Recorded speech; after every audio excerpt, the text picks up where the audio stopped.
Yeah, I like that intro every time I hear it more and more. Welcome back, everybody. All right. Today we'll be discussing 6 more. This is a part 2 to the last episode that we did about conspiracy theories and rating our own personal views on the believability of each one that we On a list. scale 1 to 10. Yeah, it reached into 2 episodes. That's no surprise to me. Yeah, I thought we were going to struggle to have stuff to talk about, but, you throw in all those bunny holes that we go down and stories that we got to tell and pondering of life circumstances that we do. Yeah, and conspiracy theories in some ways is, it's a good platform to, into just other philosophical viewpoints and conversations in itself. Going down the rabbit hole of conspiracy theories will open you up to a lot of questions about what is reality? For sure. Is everything I've always been taught a lie? Is the government really there to help? I forget who said the quote, but there's an old quote from a president that said, the scariest thing that somebody knocking on your door can say is, I'm from the government and I'm here to help. Yeah, that was Ronald Reagan who said that. Was it? Yes, sir. Riggedy Ronald Reagan. So let's get right into these. The next one on the list that I had, we ended on flat versus round earth and lizard people last time. Reptilian elite, yeah. I have the Philadelphia experiment on here. What's that? Are you familiar with it? Not at all. Ooh. So, Einstein and Tesla technology. The government was trying to do some experiments on teleportation. And they did so with a ship that was parked at this bay in Philadelphia that, through some gizmology that Tesla made, they wrapped the ship up, over, down, sideways, and all around in stuff, fired up their machine, and they phased it in and out of reality. Or so they thought, until some eyewitness reports at this other bay, south of there, a couple 100 miles, I believe, said that they saw that same ship mysteriously appear in the ocean, right there. Now, there were people on the ship at the times when they were phasing it in and out like that. And these crew members, when this ship rephased... I thought they had wrapped it in a network of cables and stuff. When this ship reappeared and they checked on the crew on the ship, they found that most of them were dead. Some of them being fused into pieces of the ship. Like, one guy's arm was stuck in the railing of the ship around the edge of the deck. His arm was, they said it looked like it was welded to it. It was just formed. And other people had their bodies just shredded to bits. Other people were stuck in walls, halfway in a wall, screaming in pain until they died. And they ceased the experiment, but only to research more and try it again later with the same results. But this time, this thing fully disappeared from Philadelphia. Fully appeared in this bay, the name of which escapes me. And it was fully there, physical, able to be seen, and then teleported back into the Philadelphia Bay. But the passengers and the crew suffered the same fate. Fused to ship parts, bodies mangled, mutilated, shredded, screaming in pain. Tesla stepped out of this experiment after being visited supernaturally by some kind of being who said that this is not humane and you must stop these people from doing this experiment. And he told them this, and they wanted to continue with the experiment. So at that point, he said, okay, I'm out. I don't want to participate in it anymore. And all of this information is simply speculative old writings and the fringes of Google that you can find them. And so this, you mentioned Einstein. This would have taken place then in the 1940s? Tesla. Nikola Tesla. You said they combined the... Well, I mean, Einstein's right there with Tesla. When you think about it, one was more ether-focused and one was more physics-focused. Do you remember when Tesla lived? He lived during the time period that he was alive. 1856 to 1943. So yeah, I guess he would have been alive during the same time as Albert Einstein. Mm-hmm. Yes, sir. That's about all I got on it, though. I was hoping you knew something. We'd throw some ideas back and forth. That one, I don't know anything about. I don't know if I find it... Like, again, I'm open to the idea that I'm more than open. I believe that the government probably has technology that far surpasses, like, our understanding and, you know, the technology of, like, the mainstream world. I don't know if I believe we're that far along yet, though. In terms of teleportation. I've mentioned before on this show, the government has had in the 1960s technology and cameras in orbit around space to zoom in clearly and read a license plate. But look at the crappy film cameras that we had here, as civilians. It's unheard of. That was in the 60s. Do you remember what name of the satellite was? No. Not at all. In that one, I'm probably going to rate a 3. Yeah, same here. It's a fun story, but... Yeah, it definitely was an entertaining story, but it's easy to create entertaining stories, but is there evidence? Are there papers that I have failed to find that validate the story? Like, I've heard arguments. I've never heard anybody arguing against the JFK assassination. I've heard probably an even amount of arguments in terms of 9/11. Was it a inside job, outside job? Flat Earth, I've heard tons of Flat Earth arguments from Flat Earthers directly. Hollow Earth and lizard people, not so much. Haven't talked to really many people that believe that or listened to many speakers on it. Bro, lizard people are freaking real. But there's always an argument. There's usually for the first 4 I mentioned, there's I've heard an argument. I don't know of any arguments or evidence to support this one, the Philadelphia experiment. Yeah, that's why it's at a 3 for me, because, could it exist? Sure, why not? Can I prove it? No. Can I find evidence that it was real? I mean, not in my 10 minutes of Googling and going and rabbit trailing. Library of Congress came up with a bunch of nothing, so I don't know. So you want to go right into the next one, then? Right on, sir. This poor little Philadelphia experiment barely gets any coverage. Aliens, man. Where do we start with aliens? I've heard everything from their angels to their demons and just our modern day interpretation of them. They've been around forever. So we're covering just broadly, are there aliens and have they been involved with human affairs? There's cave drawings, ancient cave drawings of people that look like astronauts, of things that look like UFOs, and things that look like our stereotypical little gray, big-headed, big-eyed, small-nosed aliens. Uh-huh.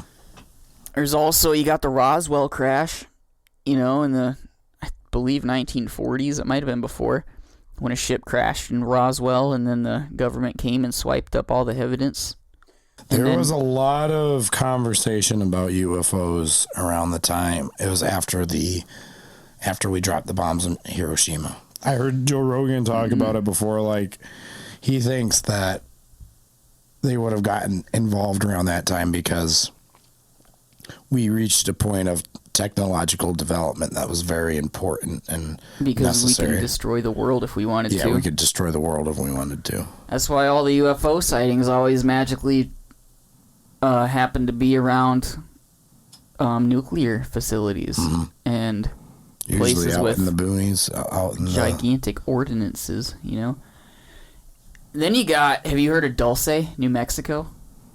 The Table Mesa. Dude, so Dulce, there was a guy that was interviewed on this other podcast that said he was there, and this is his story. I forget the name, but we can attach it in a show note or something. So this guy was out building a government base, and the first thing they do is dynamite out a space in the ground to build the base in. They drill some holes, go down, put the charges in, blow it up, excavate the rubble out, and just keep doing that over and over again until it's big enough, and then start building up the walls and the structure. And when he was going down in one of these early holes, he started smelling something that smelled really rotten. And all of a sudden, he looks over in this little space that they found down there, some cave, and there's an alien looking at him. And he shoots at this alien, and the alien shoots him back with some kind of, laser, as you would expect an alien to do, and takes two of this dude's fingers off, and his partner that was with him comes down the rope right behind him, and he attached this other cable to him, because I think they got down there and they detached from their cableage, but his partner there attached his cable real quick to him. They got his fingers lasered off, and that guy got pulled back up to the top, and his partner was never found again. He was just gone. So that's a cool little story out there in Dulce, New Mexico, and there's supposed to still be a military base down there. I think I've driven through there before. Ancient Aliens did an episode on it, but they didn't find Jack, but, who's to say there ain't something they missed? Right. And then you got stories like Chris Bledsoe. Are you familiar with him? Mm-mm. So he's got this book called UFO of God, and it tells of his supernatural encounter. He's on interviews everywhere. His book is actually, it's very, just for entertainment value, it's a great book. It's fun. It's that's a perfect word for it. It's a fun book to read. Just listen to this guy tell his stories. And he tells a story of going out hunting, walking off from their campsite, and going about 10 minutes, and he sees this light over the hill that looks like the sun, but the sun had already set. He gets closer, kind of ducks down, and just watches it, and then two more of these little lights show up, and he feels like the first one is watching him, right? This first one, then it shoots up into the sky, and the other two sit there and hover on the horizon, and then they come towards him, so he books it back to the camp. Upon arriving at the camp, the people are like, dude, where the hell have you been? And he's like, what are you talking about? And they're like, we thought you were going to go for 20 minutes. It's been 4 hours. He's like, no, it's not. It's been literally 20 minutes. Sure enough, it's 4 hours later. And he's like, where's your son at? Or where's my son at? And they're like, well, he went out looking for you. And so he goes looking for his son, who he finds eventually cowering in a bush, petrified and terrified at something that he saw that he describes as how we view a little gray alien. And they ended up going back to the campsite, getting in their vehicles and getting out of there and being chased by these orbs that he saw. And all the way back to the house. And then later he talks about this other experience of meeting this woman dressed in all white, in a white dress that would float in the air, saying that she's a benevolent spirit sent here for the good of humanity to bring peace and love, and that she wants Chris to go and tell this story to other people. And another time he sees this bull that appears out of a portal. Bull? Like a male cow? Yes. Like a buffalo, I guess. A bull. Jumps over him, he looks up at it, and he can see the stars behind it through the body, and he all attributes this to the same phenomena, all the same stuff that had something to do with these orbs, something to do with this lady, something to do with this bull. And it's all there in his book, and it's really interesting to read about. What would you say in your investigations into the obscure, what would you say the most compelling UFO story is to you? His. Okay. I like it, dude, because he will invite people to his ranch, too, and the people that go there see the same things that he does. He's got videos of this woman on his phone that he took that... I think a couple of them are online of the orbs, but he'll show you stuff in person. And he dealt with MUFON, the Mutual UFO Network people, for a while. And long story short, he's basically was saying they're dicks. And yeah, supposedly his whole life he's been around this stuff and been seeing it happen. And it still happens. And you and I could go to his farm and apparently see it too if we wanted to. The sea of UFO stories. There's too many of them. It's vast. It's a vast sea. Personally, I haven't informed myself much on UFO stories. However, like the idea of aliens, other beings from outside this world, like that is something I've entertained the idea of a lot. Dude, I heard this other story too. This British. I'm not doubtful. I'm not doubtful of that. I am more doubtful of like UFO stories because I do think like these beings that are like more evolved than us, more technologically developed than us. I don't think they'd be getting caught by like farmers and whatnot. That's what I'm saying too. But here's my theory. Okay, go ahead. Throughout history, we've never had the ability to, with our technology, to cause them damage, to shoot them, or to kill them, or to do whatever, or to capture them on video and see true forms or whatever, you know. But now we do. Now we do have military bases, and we do have weapons of mass destruction, and maybe they're playing it safe for their own cause. What was it? It was recently. It was like in the past year, there was a video of a man in Congress confessing that they found a vehicle and they found materials that were like not recognizable. Are you familiar? And like element 113 or whatever it was. Yeah, dude, it's some kind of element that you can't find on the Earth anywhere that supposedly is what powers these UFOs. This one guy, dude, I can't remember his name, but he said he was working at one site where they had a ship where it wasn't that big, but when you walk into it on the inside, it looks a lot bigger than it does on the outside. Like there's some kind of different reality of dimensions or something that exists when you get in it.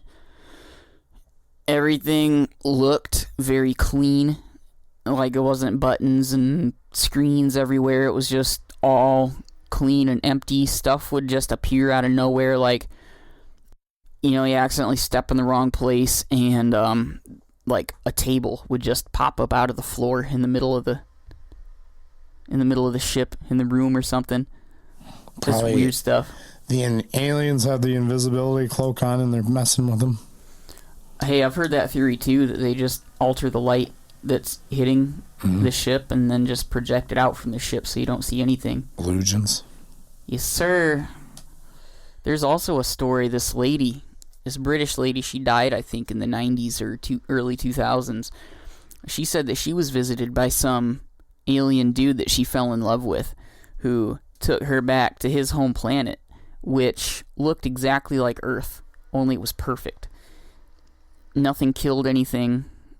Every animal you could imagine was there. It was green and lush and lots of food from plants. And she said the atmosphere felt different.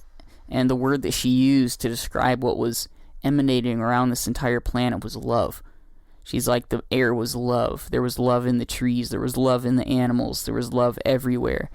And she ended up, I think, having kids with this guy and coming back to Earth temporarily to tell people her story and then going back to live with him. And then she came back to Earth to live her last couple of years and die.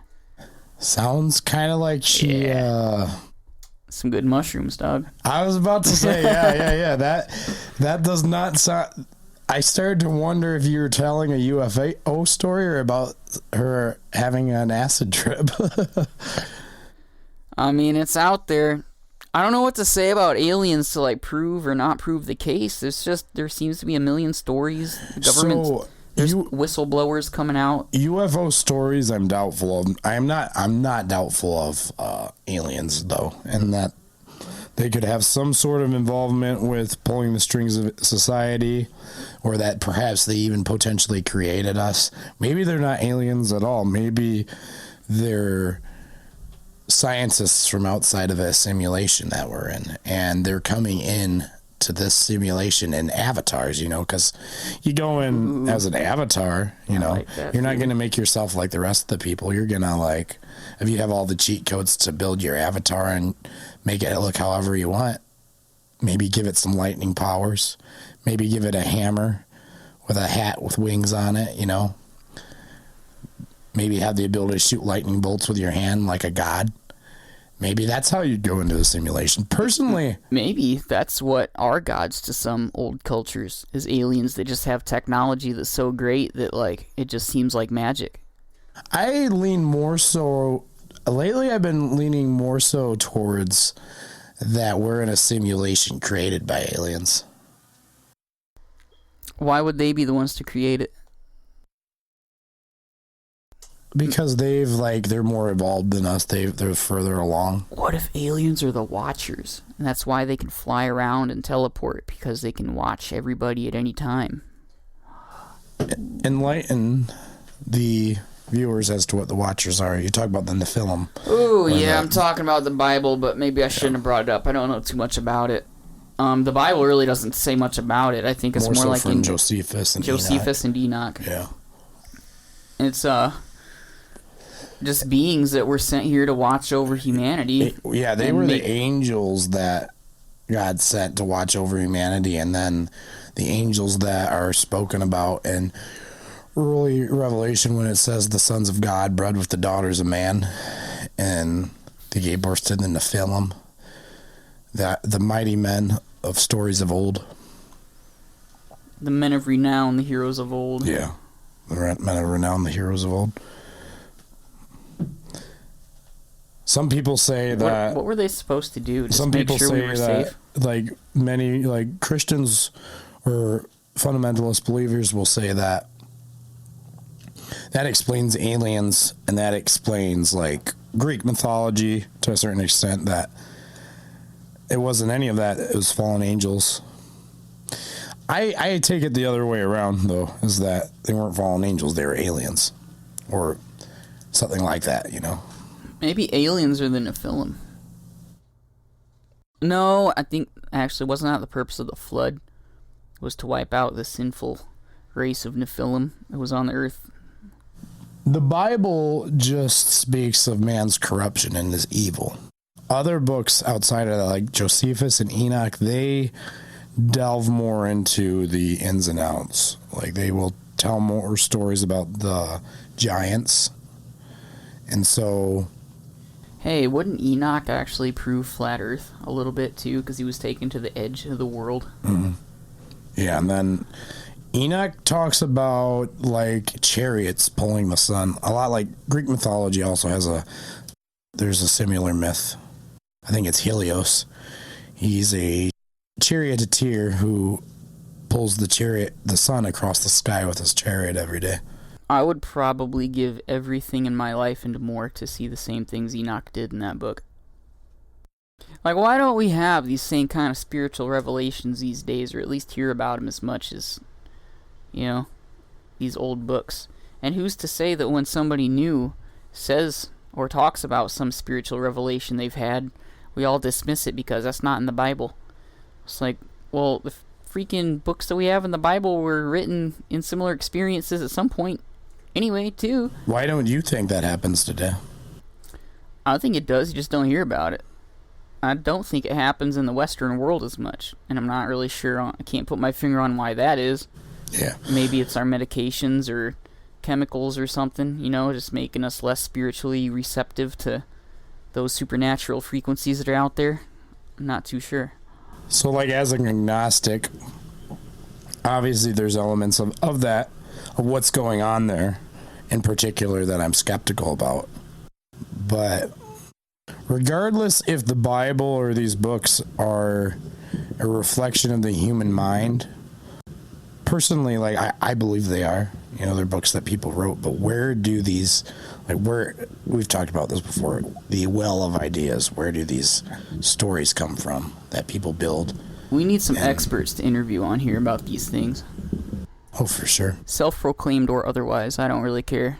Somebody that knows more than we do. So aliens.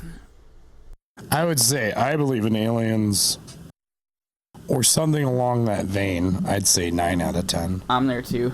I'm going to put a 9 instead of a 10 because... we're in a simulation, or they came here and also live in the same universe. Like, I think they're just another breed of something in the same world that a dog and a human and a octopus all are. Maybe the Stargate portals are that's how they get around. To where they come in here from outside of the simulation. Richard Byrd said in that their avatar when he was in the South Pole that he saw UFOs come out of holes in the South Pole and be teleported elsewhere, and that they would fly into this hole into the middle of the earth. So as a Christian, do you believe they're fallen angels, or do you believe there's something else that God created, or what is your opinion on that? On aliens specifically, I'm not sure what they are, but I'm very sure that at some point they probably were called gods. I don't think it's fallen angels or Nephilim, because I think the Nephilim was wiped out in the flood. I think that's the purpose of the flood, was to cleanse humans' bloodlines again. But other than that, I'm not too sure. Could they be angels or demons? Sure, why not? I think Carl Sagan, of all people, said that our next battle with demons is going to be through aliens, because that's the new way that they're going to reveal themselves to us. I'll look into that. I like Carl Sagan. Of course you do. So, 9 out of 10, I think, for both of us. Yeah, I'm only not at a 10 because I don't have the concrete proof to touch with my own hands. But other than that, as a faith thing, yeah, dude, it's freaking aliens. Of course they're real. So what do we have next? Let's see. MK Ultra. This is the one you wanted to talk about. For sure, yeah. Tell us about it. Mind control and LSD. MK Ultra, I believe, is recognized as, it's like more than a conspiracy theory. It's like fact. It's recognized that it actually happened. The government went through a series of social experiments using LSD and other hallucinogenic drugs on civilians, sometimes many times outside of them knowing, which I think is pretty messed up. That's like crazy, the idea of putting somebody in a psychedelic experience without their willingness or knowing. Like, didn't one guy die? Yeah, they did, yeah. But I believe the main, it was, they're doing a lot of experiments with the mind and just kind of how to bend it, mush it, control it. But I believe the main objective was for mind control. It makes me think about the voice of God technology, where they can broadcast certain things to specific people to make them think certain thoughts or do certain actions. That was just on the me and Darla saw the new Captain America movie, and spoiler alert. But there was like this villain who he had tainted the certain people's DNA to where if they heard this song playing, I believe it was Mr. Blue, they started, they got violent and they would start wanting to kill whoever he wanted them to kill. Interesting. I wonder if they do that with vaccines. Vaccines? That's why you have to get 20 different shots when you're 5 months old. That's one that we could have included on this list, is the that's COVID-19 or vaccines in general. the year of 2020 in general. That's a touchy subject. I will be honest. It's not one that I've investigated thoroughly. It is one that I'm not entirely doubtful of, though, because, again, I'm very skeptical of the government.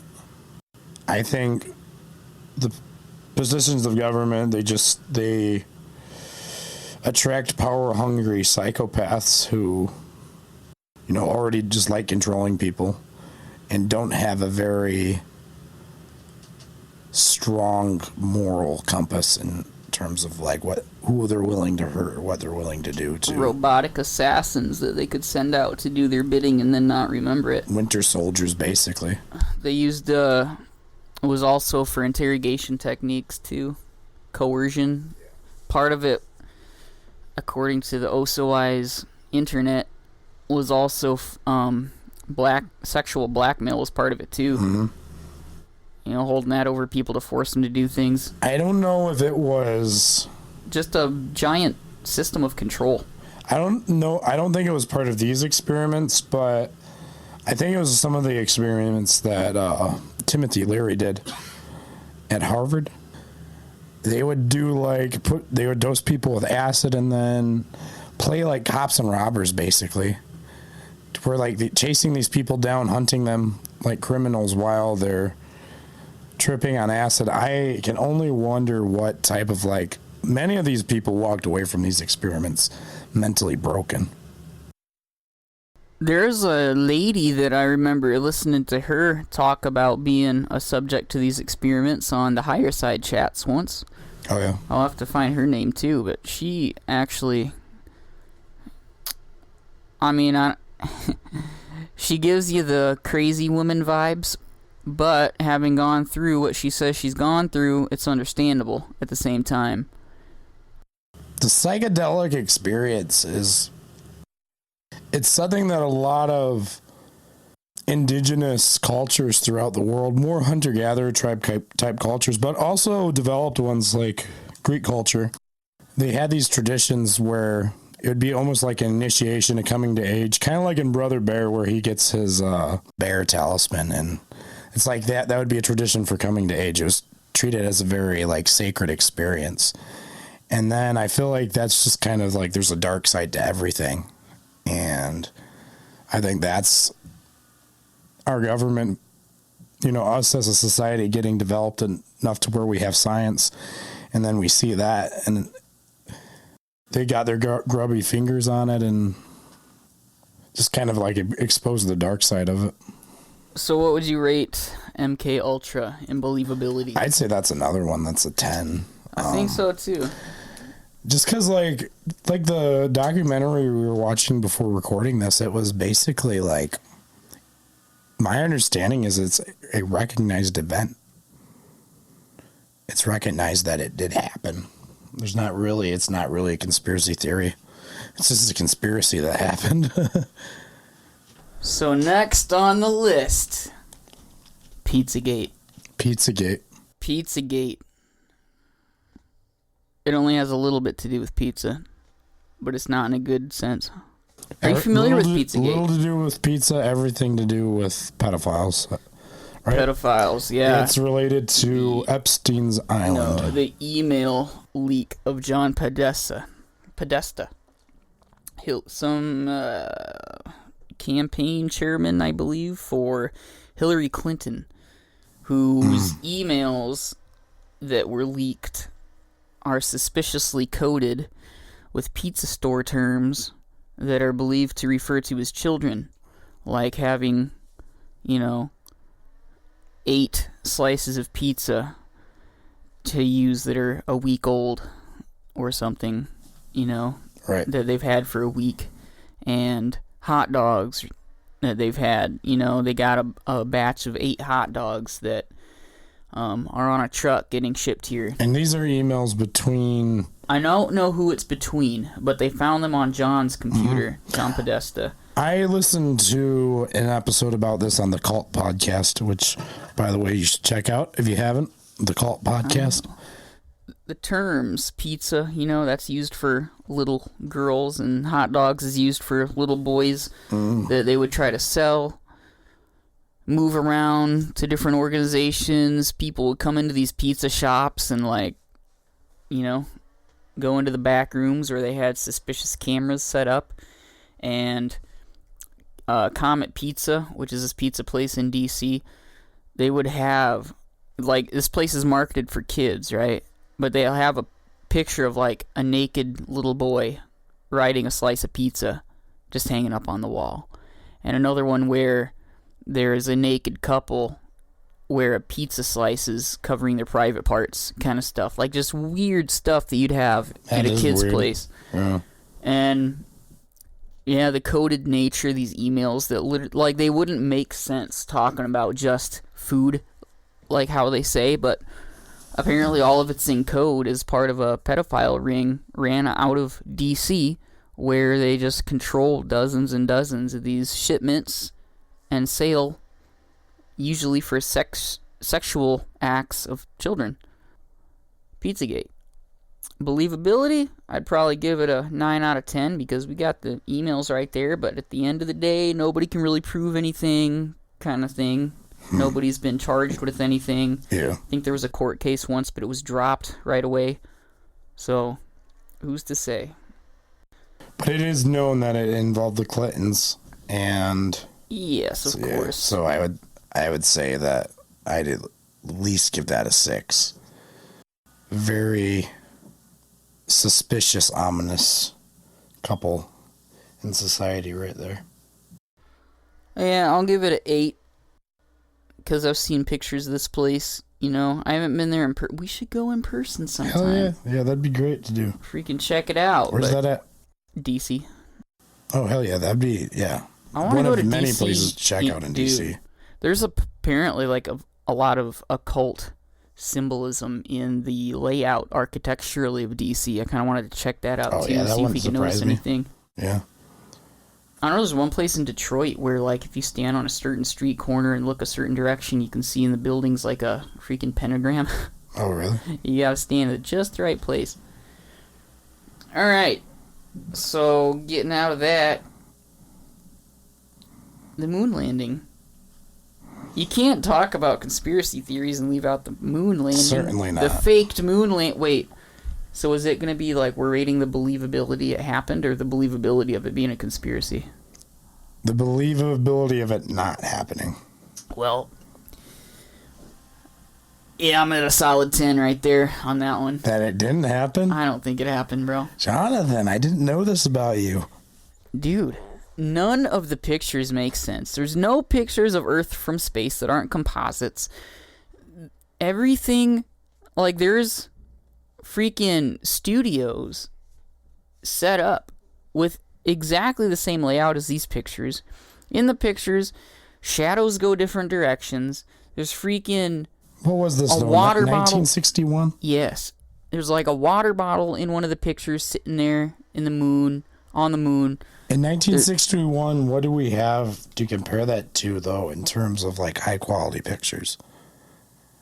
Let alone when you're in the vacuum of space, traversing territory that we knew nothing about, for the most part. I've looked into this one a little bit. I've heard some very compelling arguments. There's very compelling arguments. Like, these freaking professional-looking, perfect pictures where the flag has a shadow going the different direction than the rest of the shadows on the ground. And, the flag is, like, lit up like daylight, you know, and the whole rest of the thing is here. Yeah, they had lights, and then also there would have been the light of the sun. There's no stars in the sky. Those were never there in any of the original pictures. All my history books in school that I still have, because I stole them, they don't have the stars. When you take a picture outside, like if you went out there tonight, would there be stars in the sky in the background? Of course there would. This is a film camera. You have to set these, you have to manually adjust them. They didn't have automatic settings yet. You had to set your aperture and your ISO, your freaking white balance, like all that stuff, your shutter speed. to get these nice dark pictures, like, or pictures of this dark of a scene, your camera would be sensitive enough to pick up those stars too. Especially considering, like, I'm looking at them right now, like, the highlights versus the darks, like, there, you would absolutely see stars based on how brightly lit up this foreground white is. And there's not a speck of stars, and it's not like the background would be blurred out because of depth of field, because these things look like an f/22 aperture shot, because the whole thing, front to back, foreground to background, is in perfect focus. So it's not a shallow depth of field. So the stars wouldn't be blurry, so that wouldn't be why they're not there.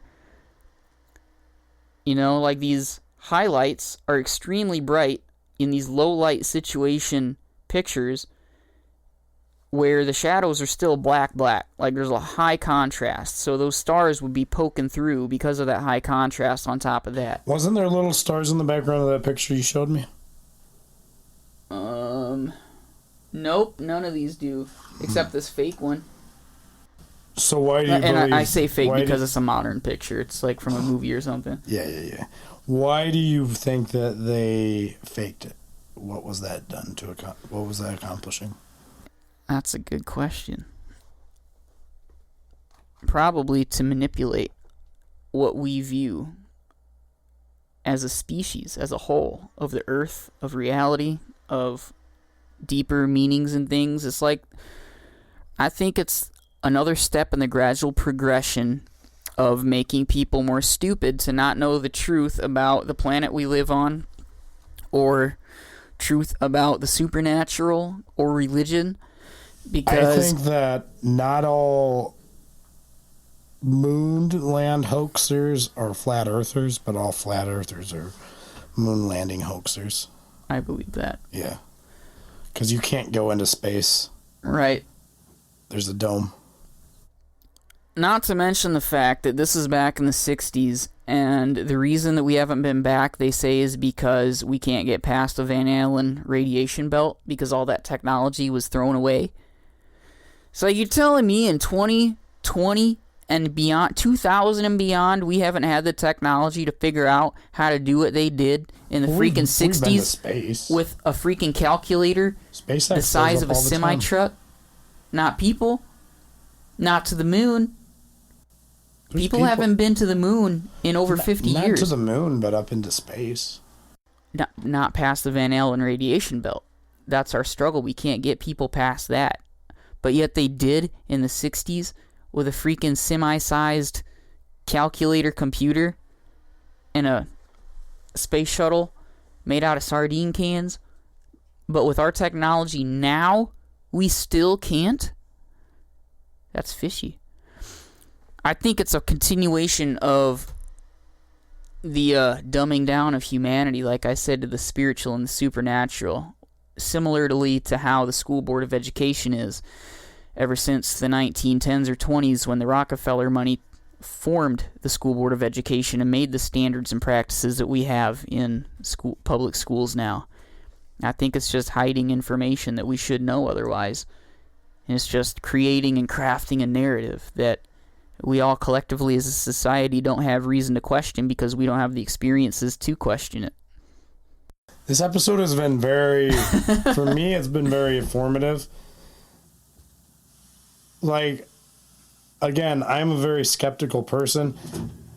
In terms of, like, looking it up and spending a lot of time researching, I don't really do it to conspiracies a lot. It's definitely something that entertains my mind a lot. Usually more so political ones, JFK assassination, MK Ultra. I guess moon landing in a certain sense would fall into that. Wait, what's your rating though? My rating? As far as it being a hoax, I'd say 5 out of 10 because I do think it's possible.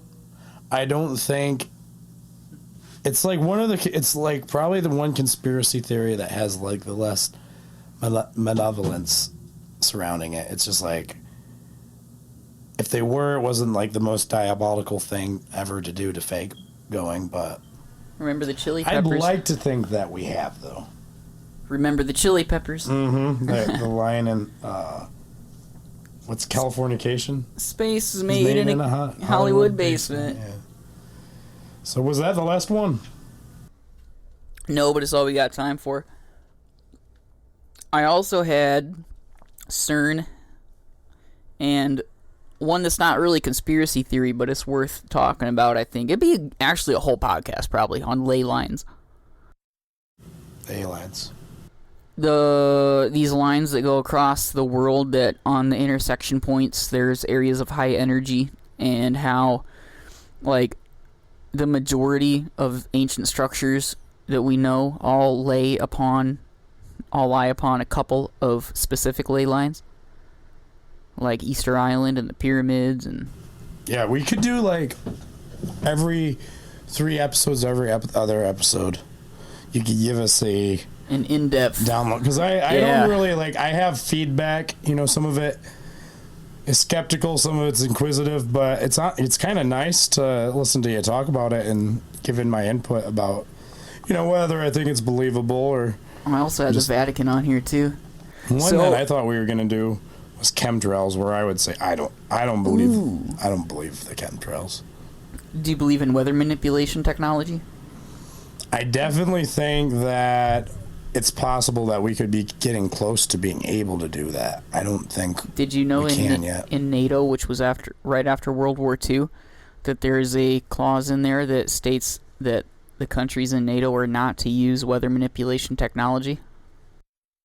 I did know that, but that's interesting that that was an idea back then. Yeah, that's what I'm saying.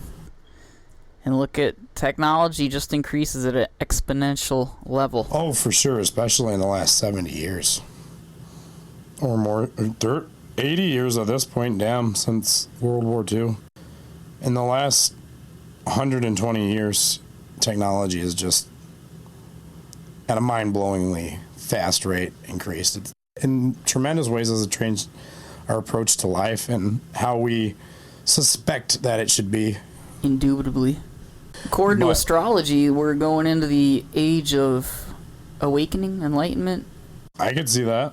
I think in our time, some shit's going to get found out. That being said, one of my teachers in school said that she believed that ours was the generation that was going to see much prophecy fulfilled. She just said that offhandedly one day, and I've never forgotten it. I'm like, man. Rather it be prophecy, rather it be predictions. Both come from the human mind, in a certain sense. I think we're definitely going to be the age to find some stuff out. In terms of science, in terms of, like, history, what really happened. In terms of who we are. I had the Vatican on this list, too. The Vatican. We could, dude, let's do a whole episode on the Vatican. A whole episode on the Vatican. Easily. The Knights Templar, dude. Yeah. Oh, man. Any conspiracy theorists listening are like, ooh, I would kind of like to do a podcast or a couple podcasts on just, like, church history.